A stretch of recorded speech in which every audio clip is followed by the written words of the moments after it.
Je vous trouve toujours des décors pas possibles, hein. Bonjour et bienvenue sur ma chaîne YouTube PPWare pour le test très attendu et très en retard. Alors très en retard, c'est ma religion, hein.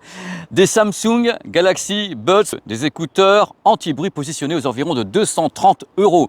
Donc avant qu'on commence, je tiens quand même à dire un truc important, c'est qu'à chaque fois que je teste des produits Samsung, il y a toujours des gens qui disent oui, alors Samsung ne sait pas faire d'audio. Alors là, c'est pas vraiment Samsung puisque Samsung il y a 5 ans a acheté le groupe Harman. Alors Harman, c'est JBL, AKG, Harman, Lexicon, c'est un énorme groupe audio et c'est eux à Los Angeles, il y a beaucoup de Français en plus, qui fabriquent ce type de produit. C'est au Samsung Audio Lab directement, donc c'est eux qui ont conçu les Galaxy Buds. Alors l'idée de base de cette vidéo, c'est d'abord de vous les présenter. Qu'est-ce qu'ils ont de plus, de moins que les précédents, qu'est-ce qu'on trouve dessus, quelles sont les évolutions, quelles sont les promesses.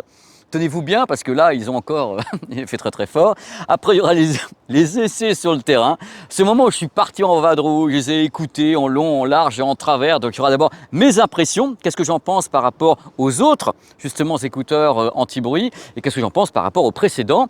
Après, il y aura les mesures de l'ingénieur du son. Alors n'ayez pas peur, parce que quand je dis mesure, il y a des gens qui disent oh là là, il y a des mesures, on va rien comprendre. Et si, on va tout comprendre, parce que l'ingénieur du son à chaque fois met un petit texte en dessous, et moi je commente les mesures de façon extrêmement simple. Donc rassurez-vous, tout va bien se passer. Planté de décor, le produit a été lancé au mois d'août. Et au mois d'août, Samsung a lancé donc cette nouvelle mouture en disant on a tout changé. Ça fera plaisir aux personnes qui avaient les précédents. En effet, Samsung a largement revu sa copie. Pourquoi? Parce qu'en face, la concurrence. D'ailleurs, dans peu de temps sur la chaîne, vous allez voir le test des AirPods Pro seconde génération, juste après les Bose QC Earbuds de seconde génération. Donc Samsung le savait très très bien et a mis la gomme. Donc le form factor n'a pas vraiment été revu. Ça, bon, vous voyez, c'est les mêmes. Par contre, 15% plus léger.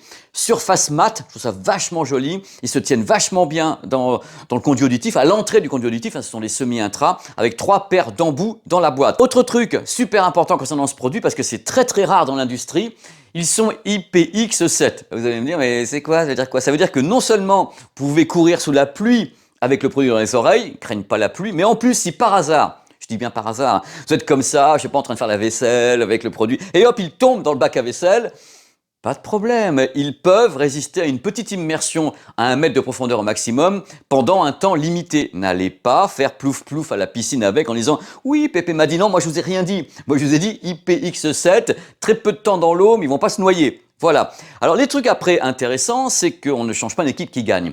C'est-à-dire que Samsung Harman a placé 2 drivers sur le produit. C'est-à-dire qu'il y a 2 haut-parleurs, c'est un système 2 voix. Un haut-parleur qui va gérer, donc un driver qui va gérer le grave et le médium, et un driver qui va gérer l'aigu. En général, c'est meilleur parce qu'on sépare un peu l'église et l'État, on sépare un petit peu les choses, les fréquences.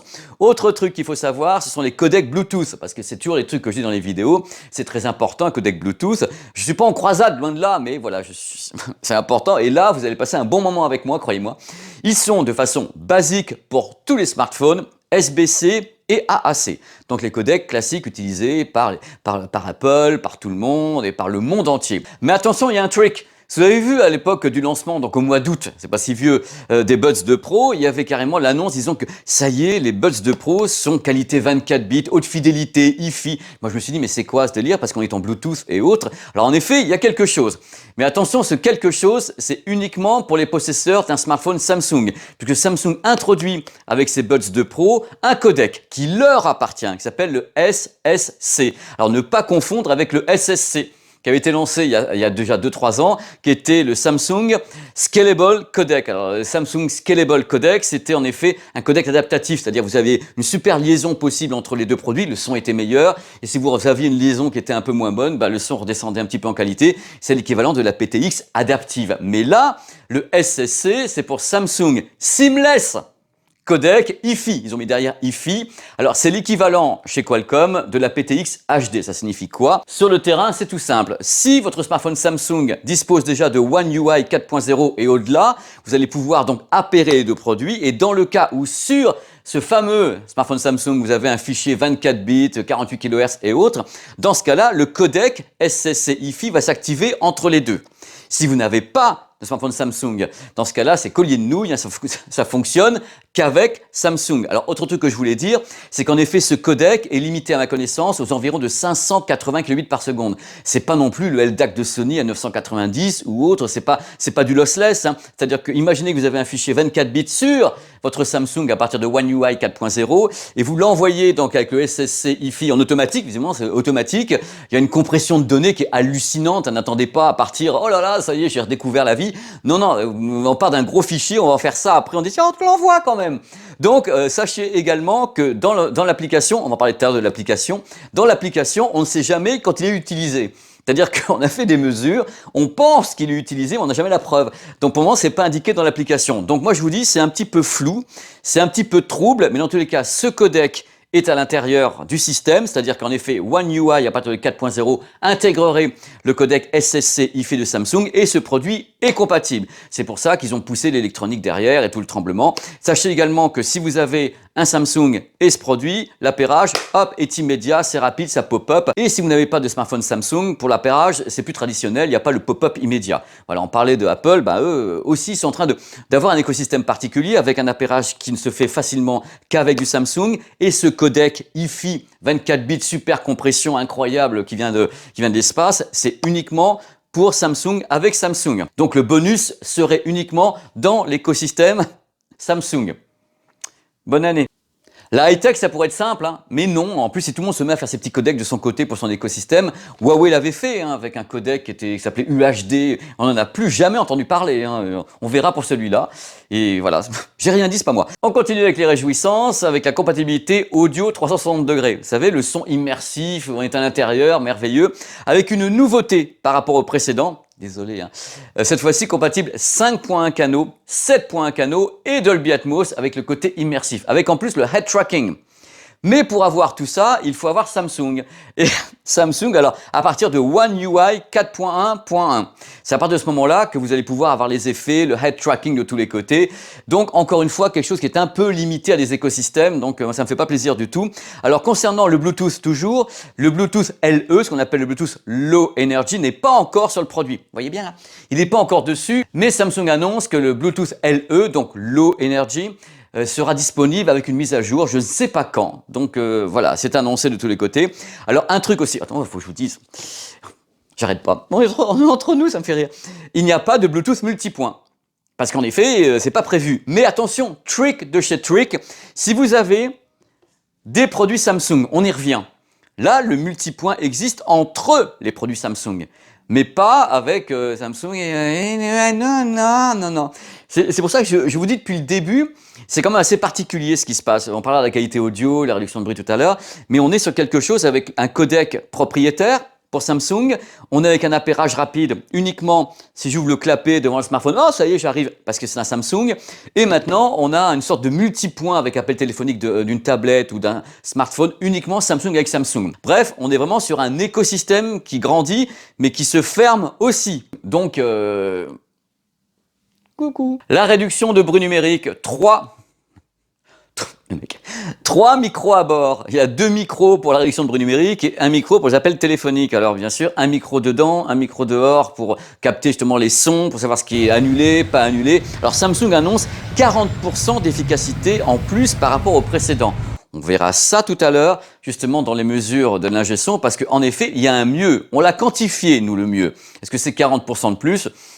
Concernant la réduction de bruit numérique, vous n'avez pas 46 milliards de réglages, c'est automatique. C'est-à-dire qu'il y a des modes, quelquefois, comme chez Sony, vous avez, est-ce que tu veux entendre le bruit du train, est-ce que tu veux plutôt réduire les voix humaines, ou un truc comme ça. Non, lui, c'est automatique. Et évidemment, il y a un mode transparent aussi, hein. On en parle tout à l'heure. Concernant le très douloureux problème des appels téléphoniques, on n'entend rien en général, hein, qu'on soit clair, dès qu'il y a du vent, ils ont une intelligence artificielle qui est à bord.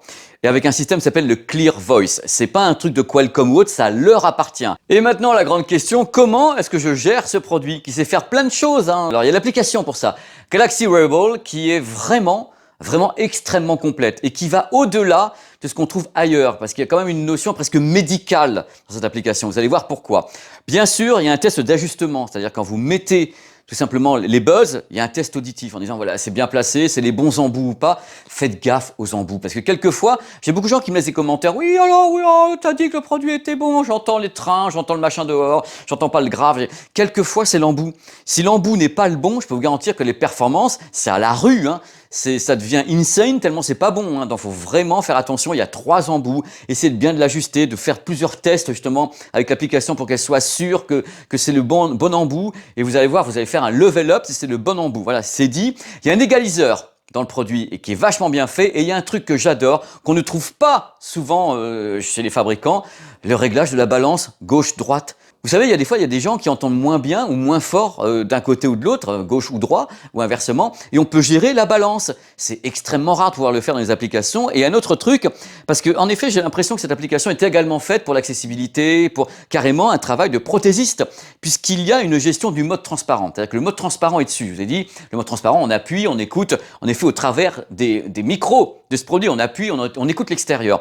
Mais là, la gestion, vous pouvez voir actuellement sur le mode transparent, c'est carrément, on peut monter le volume, gérer gauche-droite. Donc des gens qui auraient des problèmes d'audition, qui n'entendraient pas bien les autres, on peut monter donc le volume des voix sur le mode transparent dans une pièce et s'en servir presque de prothèse auditive. Mais attention, je mets prothèse avec des guillemets de partout parce que c'est pas une vraie prothèse auditive, mais on a tous ces modes justement liés à l'accessibilité que je trouve vachement bien. Donc on a quelque chose de très très proche de ce qu'on peut trouver dans le monde de l'audioprothèse, avec justement un côté on va monter le son de 20-30% par rapport à la réalité pour les gens qui auraient du mal à entendre et en plus gauche ou droite séparées. On peut utiliser les buzz séparément, hein. Un seul ou 2. Si c'est un seul, ça passe on rejoint le stéréo en mono, quoi. Le stéréo devient du mono. On peut mettre les deux à volonté. Il y a des fonctions vraiment liées au médical. La preuve, vous avez une fonction qui permet de détecter si par hasard, je vais vous le faire, hein, vous n'êtes pas avec une mauvaise position de votre cou, hein. Comme ça, il vous dit au bout de 10 minutes, hey, tu veux pas te relever par hasard, non? Parce qu'en effet, on considère que c'est mauvais pour ici les cervicales. Donc il y a plein de fonctions liées au confort, on va dire, à l'accessibilité audio et au confort. Et c'est vachement rare. Tout est optionnel. Croyez pas que c'est imposé. Vous avez ce menu qui apparaît de tous les côtés pendant que je parle. Tout peut être absolument déconnecté. À vous de choisir ce que vous gardez ou pas. Sinon, hop, mode automatique pour la réduction de bruit numérique, n'importe comment, et le mode transparent que vous pouvez mettre en automatique, c'est-à-dire les micros s'ouvrent et vous avez le mode transparent. Voici un truc que j'adore, ma petite rubrique en vrac. Je vous dis les choses comme ça. L'autonomie, on n'a pas encore parlé d'autonomie. Autonomie, 5 heures avec la réduction de bruit numérique, 8 heures sans la réduction de bruit numérique. Avec le boîtier, on peut atteindre, je crois, 29 heures. Autre truc, hop, ça y est, vous les perdez, vous pouvez les retrouver. Grâce à SmartThings Find, vous pouvez retrouver où sont vos buds de pro quelque part. Idem, si vous éloignez trop des buds de pro, ils peuvent vous donner une petite alerte d'éloignement. Pars pas trop loin, hein, reste avec moi. Avouez que sur le terrain, c'est plutôt encourageant. Vraiment, les spécifications ont l'air d'être vachement bonnes. Mais maintenant, il est temps de parler de la qualité audio et de la qualité de la réduction de bruit numérique. Oh, on va être bien comme ça entre nous pour parler de la qualité audio de ce produit. Alors sachez qu'il a été testé, écouté avec des fichiers en AAC, en qualité CD, ainsi qu'en qualité ARS, donc 24 bits, qui ont été balancés comme ça au travers du Bluetooth. Alors la première question que je vais vous poser, est-ce qu'il y a une différence de qualité audio, enfin la signature sonore, entre les précédents et ceci? La réponse est oui. Il y a en effet une différence de qualité, mais dans la différence de qualité sonore ou de la signature sonore, il y a un truc qui est un point commun actuellement, un lot commun, qu'ils ont travaillé le grave. Ils ont encore travaillé le grave pour qu'ils soient encore plus présents. Ça se produit vraiment partout dans l'industrie, c'est-à-dire qu'avant, il y a quelques années, on avait des produits qui étaient plutôt light côté grave. Je crois que la demande du public, où ils sont là. La demande du public, c'est peut-être d'aller justement sur du grave. Donc du coup, vous voyez les courbes à l'écran, il fait même plus de grave que le XM4 de Sony, qui était déjà un cadre du genre.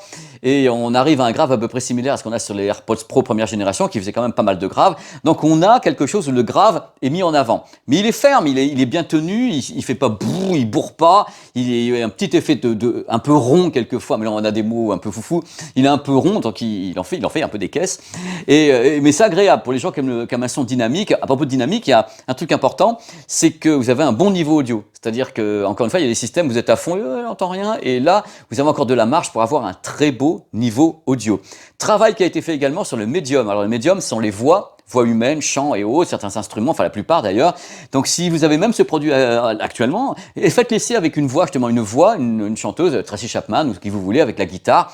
Vous allez voir à quel point la voix est présente. Je n'irai pas jusqu'à dire que c'est de la hi-fi, vous savez, le côté très fin de la haute fidélité, parce que là, ça va hérisser tout le monde, et c'est vrai, ce sont des codecs compressifs, mais on a une très belle, justement, texture des voix, des timbres, c'est très bien travaillé. Il faut savoir un truc important, c'est que tous ces produits qui coûtent 200, 300 euros ont un gros cerveau à l'intérieur, un traitement numérique audio. C'est valable, en effet, pour Apple, qui appelle ça le Computational Audio, pour Samsung, toutes ces marques travaillent. En effet, le Bluetooth, lui, transporte la musique en SBC, AAC, ou bien avec le fameux codec Samsung SSC hi-fi, et après c'est travaillé en dehors en plus du travail fait par les haut-parleurs, par la chambre acoustique, donc on donne comme ça une tonalité, une signature au produit, et là la signature elle est claire, du grave, très beau travail sur le médium, et un truc qui me fait plaisir, un aigu qui est très fin.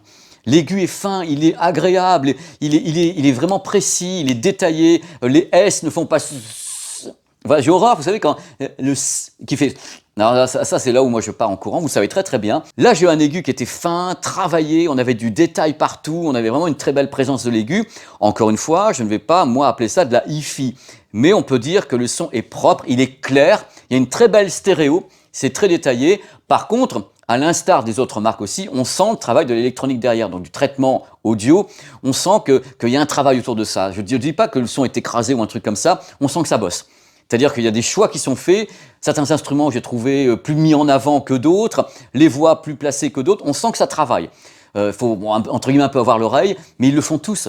Apple le fait, ils le font tous. Là, le travail, je trouve agréable. Je trouve qu'il y a vraiment une très belle présence. Et vous regardez actuellement les courbes à l'écran. Vous savez, si on compare ce travail avec ce que fait justement Sony avec le XM4 ou les AirPods Pro première génération, qui sont très très proches, qui sont très très proches de celui-ci, on se rend compte que ça a bien bossé, qu'il y a une vraie évolution dans la gamme Samsung, qu'ils ont retravaillé ça, que le son est flatteur, aussi flatteur qu'on peut le trouver en effet avec les AirPods Pro. Donc en résumé, le son est dynamique, il y a une belle présence des voix, des instruments, et il y a un aigu qui est fin, qui est détaillé. Et ça, c'est vraiment appréciable. Je pense que c'est un des meilleurs rendus audio de ce type de produit dans ces eaux-là. Donc, il coûte 230 euros. Attention, on n'a pas encore diffusé les tests des AirPods Pro deuxième génération et également Bose QC Earbuds deuxième génération. Ça, c'est les deux vidéos à venir. Et ça sera bien sûr comparé, hein, vous pourrez voir tout à l'intérieur. Donc, déjà, ce produit, les Buds 2 Pro, sont très bons. Alors, attention, on a eu quelques petites différences de résultats suivant les codecs, parce qu'on a essayé en SBC et AAC officiellement. On a eu quelques fois des meilleurs résultats en SBC. Voilà, mais à l'oreille, je ne l'ai pas vraiment moi perçu, mais sur la courbe, on voit qu'il y a quelque chose, comme vous voyez actuellement à l'écran, mais c'est quand même un résultat qui est vachement bon, quoi.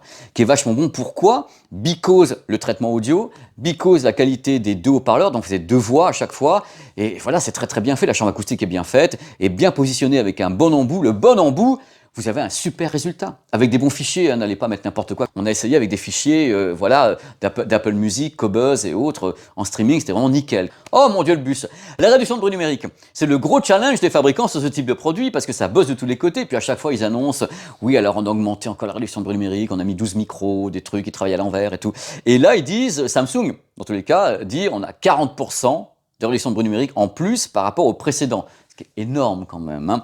Donc nous on a mesuré bien sûr et comparé avec ses concurrents. Premier truc à savoir, c'est qu'il y a une légère différence, on mesure, hein, légère différence entre la signature sonore, donc le son, que la réduction de bruit soit allumée ou non. Moi j'ai écouté, on entend une petite différence, mais c'est pas la mort, ne partez pas dans des interpolations en disant il a dit qu'il y avait une... Non, vous allez voir, c'est light, hein, de tous les côtés. Alors est-ce qu'il y a une meilleure réduction de bruit sur ce modèle et sur les précédents? La réponse est oui.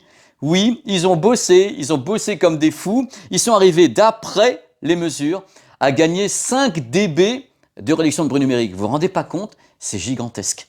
D'arriver à gagner 5 dB sur une réduction de bruit d'une génération à l'autre, c'est en général on monte de 2 dB, 3 dB, ce qui est gigantesque en audio, hein.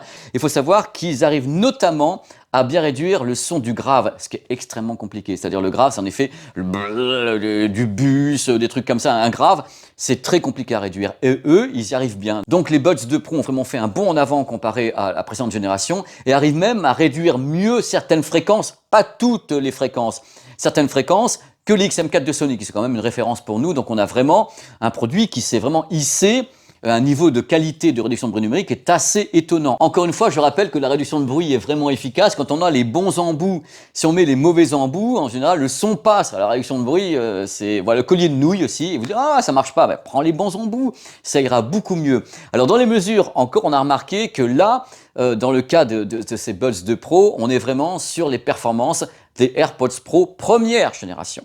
Donc, ça fait peur, hein. C'est pour vous réveiller parce que je sens que compliqué les longues vidéos, hein, les improvisations. Donc la réduction de bruit est meilleure sur la plupart des fréquences comparée à la génération précédente. Ils ont fait un bond en avant et gagné 5 dB sur certaines fréquences, ce qui est énorme. Alors le mode transparent est vachement bon. Comparé au mode transparent du Sony XM4, on a remarqué aux mesures que le Samsung passait mieux les fréquences graves. C'est-à-dire que le Sony passait un peu moins en mode transparent les fréquences graves. Lui, il arrivait un peu mieux. Mais globalement, le XM4, les AirPods Pro première génération et celui-ci, en mode transparent, c'est quand même des bêtes, hein. On a bien sûr essayé les appels téléphoniques, le vase de Soissons de tous ces produits. Alors, il faut savoir que dès qu'il y a du bruit, c'est compliqué, hein. Je vous le dis tout de suite, dès qu'il y a du bruit, on sent que ça se mélange, les syllabes deviennent pas très nettes. Quand il n'y a pas de bruit, ça va, hein, comme la plupart des systèmes, évidemment. Mais là, c'est quelque part un peu laborieux. Et ça prouve que ça n'évolue pas trop de ce côté-là. C'est-à-dire que j'arrive pas, moi, à vous dire à un moment donné, les yeux dans les yeux. J'en ai trouvé un qui est vachement bien, et c'est donc des earbuds, et qui peuvent capter la voix qui sort d'ici, et le truc, il est là, quoi. Et même si derrière, il y a une intelligence artificielle, avec un système Clear Voice ou autre, il reste que quand il y a du vent, il y a du vent, quand il y a beaucoup de bruit, il y a beaucoup de bruit, et on entend, mais on se distingue pas toujours tout. Et c'est pas uniquement sur les Samsung Buds 2 Pro, hein, c'est la plupart des produits ont du mal quelque part dès que ça commence à être compliqué. Donc j'essaierai de vous trouver un de ces quatre, un produit qui fonctionne à fond, mais comme je le souhaiterais, j'en rêverais, mais c'est pas encore celui-là. Et voici maintenant la séquence des plus et des moins, ce moment où je résume le test, et même je rajoute des trucs en plus. Le prix, ok, c'est cher, 230 €, mais les concurrents dans cette gamme de performance et de caractéristiques techniques, c'est 299 €, hein, parce que le modèle Bose, donc le QC Earbuds 2 est à 299 et les AirPods Pro deuxième génération, c'est 299. Donc là, on est quelque chose de médian, même si ça reste cher. Ça, c'est un produit qui reste encore dans une moyenne basse de ce qu'on trouve dans la moyenne haute. Une des meilleures réductions de bruit du marché des écouteurs True Wireless. Mais attention, il y a les nouveaux modèles Bose ainsi que le nouveau modèle Apple qui est en embuscade. Et ça sera les prochaines vidéos et on va à nouveau les comparer avec celui-ci. À noter également que dans la réduction de bruit, il y a un truc important, une bonne réduction de bruit du grave, ce qui est assez compliqué à faire. La qualité audio est vraiment excellente. C'est très séduisant avec un grave qui est riche, une belle dynamique, avec un médium qui est clair, donc les voix humaines, et un aigu qui est très défini. C'est un produit agréable à écouter. Le design a été encore optimisé, et il y a une surface mate qui est vraiment très sympa. Avec les bons embouts, et ça dépend de chaque morphologie, il y a une belle tenue des écouteurs dans l'oreille. J'ai beaucoup aimé l'application que je trouve très complète. On a vraiment accès à des tas de paramètres, ils sont tous optionnels. Donc on peut tout gérer dans l'application. Il y a une section concernant l'accessibilité où on peut gérer justement le mode transparent pour les gens qui ont des problèmes d'audition. Donc on est proche de l'audioprothésiste avec un mode qui permet justement de gérer le son sur la puissance gauche ou droite, l'aigu et autres pour aider les gens à entendre mieux également avec le mode transparent. Dans l'application, il y a la gestion de la balance audio, c'est-à-dire gauche ou droit. C'est assez rare pour être souligné. Les écouteurs sont IPX7, c'est super rare. Ils peuvent être donc plongés dans de l'eau sans se noyer. Attention, pas profond, hein, et puis pas longtemps non plus, hein, sinon... On peut utiliser un seul écouteur, au choix, les deux ou un seul. Si on n'en a qu'un seul, la stéréo est rassemblée en monophonie dans l'écouteur. On va faire un moins global. J'ai trouvé que le produit était vraiment un produit d'écosystème. En effet, si vous avez par exemple un produit Samsung, vous allez pouvoir avoir une sorte de multipoint entre plusieurs produits Samsung. C'est-à-dire qu'en effet, le smartphone, une tablette, on peut prendre un appel téléphonique d'un à l'autre à l'intérieur de l'écosystème Samsung. Même chose pour ce fameux codec qui s'appelle SSC Hi-Fi. Il est propriétaire à Samsung. C'est-à-dire c'est uniquement Samsung avec Samsung. Et justement, concernant ce codec SSC Hi-Fi, donc soi-disant un codec qui va très loin techniquement, mais qui va pas plus loin que 578 kbps, mais qui permet d'avoir un son Hi-Fi 24 bits vachement compressé, eh bien quand on a l'application, on ne sait pas ce qui se passe. C'est-à-dire que là, on a l'application, vous voyez actuellement à l'écran, on ne sait pas si c'est du AAC en codec audio, du SBC, ou bien si c'est ce codec qui est utilisé. On n'a aucune idée. Donc pour le moment, je suis très prudent avec ce codec SSC Hi-Fi parce qu'il me manque encore des paramètres, ça semble très flou. Peut-être que ça fonctionne vachement bien, mais nous on n'a pas de preuves concrètes qu'il s'est passé quelque chose. Mais on va creuser l'affaire, hein. Côté qualité audio, globalement on a la sensation tout de même d'un son qui est surtravaillé. C'est-à-dire un travail permanent sur les fréquences, la position des voix, on a l'impression que ça bosse. Mais attention, c'est pas le seul système à le faire, hein. Vous avez chez Apple le Computational Audio qui travaille en permanence également et ça s'entend, hein. Donc c'est en effet un signal Bluetooth avec des compressions, donc derrière les systèmes système travaille pour améliorer le son, le rendre flatteur. C'est ce qui est fait avec ce produit. Ça s'entend comme ça s'entend également ailleurs. Je ne peux pas parler d'un produit hi-fi parce que en hi-fi, on essaie de pas faire ça. La captation de la voix durant les appels téléphoniques, c'est pas extraordinaire dès qu'il commence à y avoir du vent, qu'il commence à y avoir beaucoup de bruit autour, donc on sent que les syllabes commencent à être un peu compliquées. Donc la captation de la voix est moyenne. L'autonomie, je suis arrivé aux environs de 4h50 avec la réduction de bruit activée. Il y a des modèles qui vont à 6 heures, mais il y a le boîtier à côté qui permet d'avoir justement des charges complémentaires et atteindre une moyenne de 28 heures. Voilà. Coucou. Voilà, c'est terminé. J'espère que ça vous a plu. On a vraiment essayé de faire au mieux pour vous expliquer ce qu'est ce produit, qui est vachement bon, qu'on soit clair entre nous. C'est un produit qui pousse encore le niveau d'excellence. On est vraiment en train de tutoyer des choses où ça grimpe très très haut pour concurrencer ce qui est en face. Bref, j'ai été super content. Vous voyez, bref, j'ai été super content de faire cette vidéo. Les suivantes, il y aura donc Apple AirPods Pro deuxième génération, Bose QC Earbuds 2, deuxième génération, et il y a des barres de son qui sont prévues, téléviseur également, tout est là. Seulement voilà, comme j'ai recommencé à voyager un petit peu, c'est un peu compliqué d'arriver à lier tout ça. Cette vidéo d'ailleurs est tournée à Paris, elle a commencé quelque part, et la suivante, ça sera carrément à Amsterdam, et la troisième à Munich, parce que j'ai des reportages actuellement. Donc j'essaye de naviguer et de vous offrir ce qu'il y a de mieux, mais quelquefois c'est compliqué. Voilà, je vous fais des gros bisous, je vous remercie infiniment d'être là.